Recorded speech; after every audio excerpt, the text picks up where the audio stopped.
3 দিন ধৰি তাক পানী অকণমান খাবলৈ নিদিলে। ডাক্তৰৰ বাবেই আমি তাক হেৰুৱালোঁ। পুনৰ লখিমপুৰত চিকিৎসকৰ কান্দই জোকাৰিছে ৰাজ্য।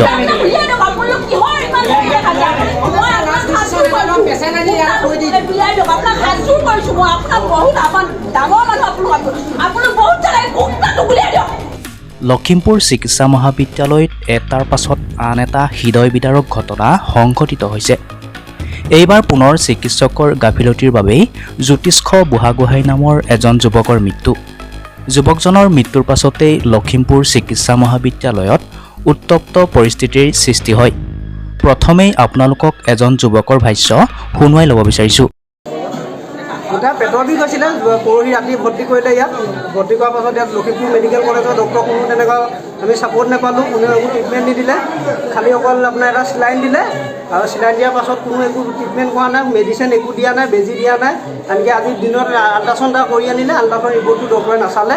সম্পূৰ্ণ গাফিলতিৰ কাৰণে মোৰ বন্ধু জ্যোতিষ্কক আমি হেৰুৱাবলগীয়া হ'ল। ৰিপৰ্ট চেঞ্জটো নাজানো বাৰু, এতিয়া সেইটো চলি আছে। কিন্তু তাৰ ৰিপৰ্টখিনি ডক্টৰে এবাৰো ভালকৈ পৰ্যবেক্ষণ নাই কৰা, চোৱা নাই, কোনো মেডিচিন দিয়া নাই। সেইকাৰণে মোৰ বন্ধু হেৰুৱাবলগীয়া হ'ল।